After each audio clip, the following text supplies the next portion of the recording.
നമസ്കാരം.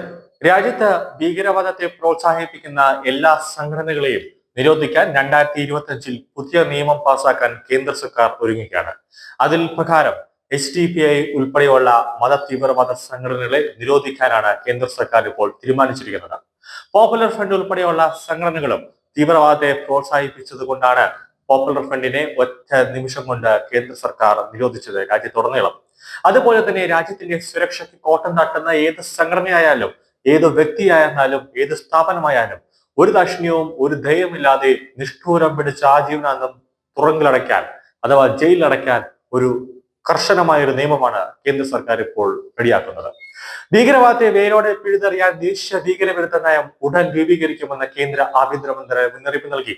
മന്ത്രാലയത്തിന്റെ വാർഷിക അവലോകന റിപ്പോർട്ടിലാണ് ഇക്കാര്യം ചൂണ്ടിക്കാണിച്ചിരിക്കുന്നത്. ഭീകരരഹിത ഭാരതം കെട്ടിപ്പടുക്കുക എന്ന പ്രധാനമന്ത്രി നരേന്ദ്രമോദിയുടെ ലക്ഷ്യം കൈവരിക്കുന്നതിനായി ആഭ്യന്തരമന്ത്രി അമിത്ഷായുടെ നേതൃത്വത്തിൽ വിട്ടുവീഴ്ചയില്ലാത്ത നടപടികളുമായി രാജ്യം മുന്നോട്ട് നീങ്ങാൻ ഒരുങ്ങുകയാണ്. കർശന നടപടികളിലൂടെ ജമ്മു കാശ്മീരിൽ സമാധാനം പുനഃസ്ഥാപിക്കാനായെന്നും ആഭ്യന്തര മന്ത്രാലയം റിപ്പോർട്ടിൽ ചൂണ്ടിക്കാണിക്കുന്നുണ്ട്. ശക്തമായ നടപടികളിലൂടെ ഭീകരവാദത്തെ ഇല്ലാതാക്കുന്നതിനും ഭീകരവാദത്തിനെതിരായ ആവാസ വ്യവസ്ഥ സൃഷ്ടിക്കുന്നതിനും നരേന്ദ്രമോദി സർക്കാർ പ്രതിജ്ഞാബദ്ധനാണെന്ന് റിപ്പോർട്ടിൽ വ്യക്തമാക്കുന്നു. ഭീകരതയ്ക്കെതിരെ വിട്ടുവീഴ്ചയില്ലാത്ത നടപടി സ്വീകരിച്ച നരേന്ദ്രമോദി സർക്കാരിന് രാജ്യത്തെ ജനങ്ങളുടെ സുരക്ഷ ഉറപ്പാക്കാനായി. ഭീകരവാദം 1% പോലും ശേഷിക്കാതെ അവസാനിപ്പിക്കുക എന്ന ലക്ഷ്യത്തിലേക്ക് ഭാരതം നീങ്ങുകയാണ്. ഇതിനായി ഉടൻ ദേശീയ ഭീകരവിരുദ്ധ നയം രൂപീകരിക്കും. ബഹുമുഖ സ്ഥാപനങ്ങളിലൂടെ ഭീകരരഹിത ജമ്മു കാശ്മീർ കെട്ടിപ്പടുക്കുകയാണ് കേന്ദ്ര സർക്കാരിന്റെ ലക്ഷ്യം.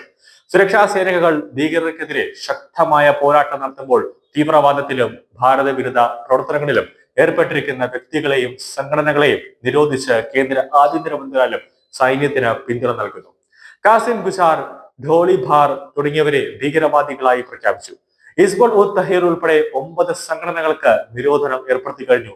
ഭീകരർക്ക് ധനസഹായം ലഭിക്കുന്നതിന് തടയാൻ സംയോജിത പദ്ധതിയും തയ്യാറാക്കി. ഭീകരർക്കെതിരായ സന്ധിയില്ലാത്ത പോരാട്ടത്തിന്റെ വിജയമാണ് ജമ്മു കാശ്മീരിൽ ജനങ്ങളിൽ നിന്ന് അനുഭവിക്കുന്ന സമാധാനം എന്നത് ഒരു സംശയവുമില്ലാതെ തന്നെ നമുക്ക് പറയാം. ഭീകരവാദത്തെ വേരോടെ പിഴുതുകളയാൻ പോവുകയാണെന്ന്. തെരഞ്ഞെടുപ്പിലെ ഉയർന്ന പോളിംഗ് ശതമാനവും ജമ്മു കാശ്മീരിൽ ഭീകരവാദം കുറഞ്ഞു എന്നതിന്റെ ഒരു സൂചനയാണ്. ചുരുക്കം ചില മേഖലകളിൽ നിലനിൽക്കുന്ന മോബായിസ്റ്റ് ഭീകരവാദ അന്ത്യശ്വാസം വലിക്കുകയാണ്. രഹസ്യ അന്വേഷണ ഭാഗം കൂടുതൽ ഊർജ്ജമാക്കി സുരക്ഷാ ക്രമീകരണങ്ങൾ വർദ്ധിപ്പിച്ചിട്ടുണ്ട്. രാജ്യത്തെ സൈബർ സുരക്ഷാ മേഖലക്കെതിരായ ഭീഷണികൾ നേരിടാൻ സംസ്ഥാനങ്ങളിലും കേന്ദ്രഭരണ പ്രദേശങ്ങളിലും സെൻട്രൽ പോലീസ് ഓർഗനൈസേഷനുകളിലും 5000 സൈബർ കമാൻഡുകളെ നിയമിച്ചു കഴിഞ്ഞു. പുതിയതായി വികസിപ്പിച്ച digital criminal case management system തീവ്രവാദത്തിനും സംഘടിത കുറ്റകൃത്യങ്ങൾക്കുമെതിരെ NIA ശക്തിപ്പെടുത്തുമെന്ന കാര്യത്തിൽ യാതൊരു സംശയവുമില്ല. അതിനുവേണ്ടിയാണ് കൂടുതൽ ഒരു CCMS സിസ്റ്റം കൂടുതലായി ശക്തിപ്പെടുത്തിയതെന്നും റിപ്പോർട്ടിൽ പറയുന്നുണ്ട്. വിവിധ ഏജൻസികളുടെ ഏകോപനവും അത്യാധുനിക സാങ്കേതിക വിദ്യയുടെ ഉപയോഗവും ഏത് സുരക്ഷാ വെല്ലുവിളിയും നേരിടാൻ രാജ്യത്തെ പ്രാപ്തരാക്കിയതായും റിപ്പോർട്ടിൽ വ്യക്തമാക്കുന്നുണ്ട്.